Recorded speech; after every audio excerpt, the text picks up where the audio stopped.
what's making news now around Indiana. Brought to you by your Indiana Pacers. Well, Bloomington-based Cook Medical has finalized an agreement to purchase a former North Carolina cigarette factory.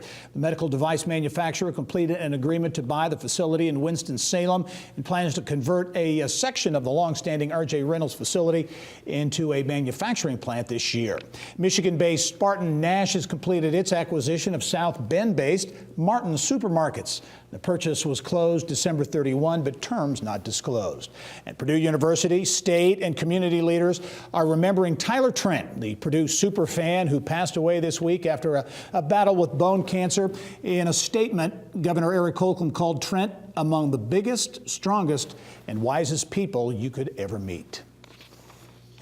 Well, members of the Indiana General Assembly have convened for the 2019 legislative session. This budget year could potentially be sidetracked by heated debate over hate crime legislation. Indiana Chamber of Commerce President Kevin Brinegar is here now with a look at some of the key policy discussions to watch for. And as always, Kevin, welcome to the program. Gary, good to see you. Happy New Year. All right. Happy New Year to you. As you look at this session, I know the Chamber is really focused on the business agenda, but that deals with health and making Indiana a healthier place. Yes, because our unhealthiness is very costly to employers. We'll focus particularly on smoking. Our smoking rate in Indiana is 50% higher than the national average and cost businesses in Indiana an estimated $6.2 billion a year in higher health care costs, lost time, absenteeism, and lost productivity.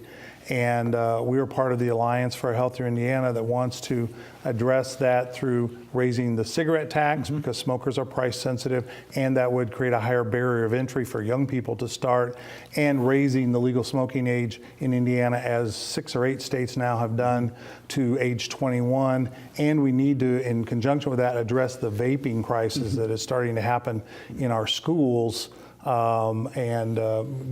that out by raising the age. Do you think legislators have an appetite for that $2 a pack tax increase? It's a big number, do you think?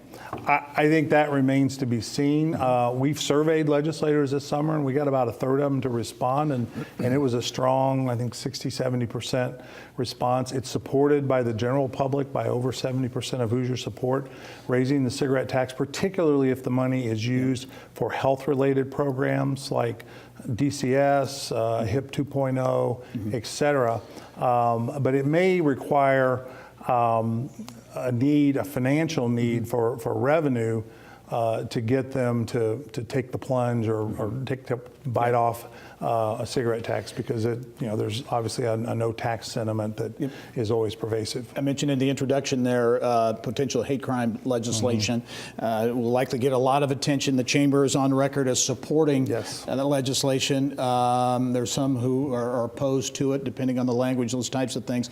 As you like bias crimes law, what do you see as the debate? Where do you see it going in this session ahead?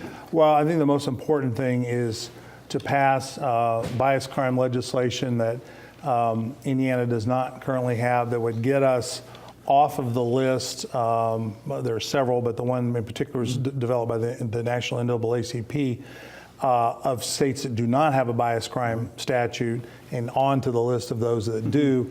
The particulars, the specifics are important as well, and our policy position calls for a broad inclusion, including sexual preference and gender identity, but getting off the bad list and onto the good list is most important. But the details are going to be hotly debated and contested for sure. Only have 30 seconds, Kevin, but big leadership changes at the State House, right? Yeah, new President Pro Tem Rod Bray, new Majority Leader. You've got a new Appropriations Chair doing his first budget for the first time, Ryan Mishler, and a relatively new Tax and Fiscal Policy Chair on the Senate side.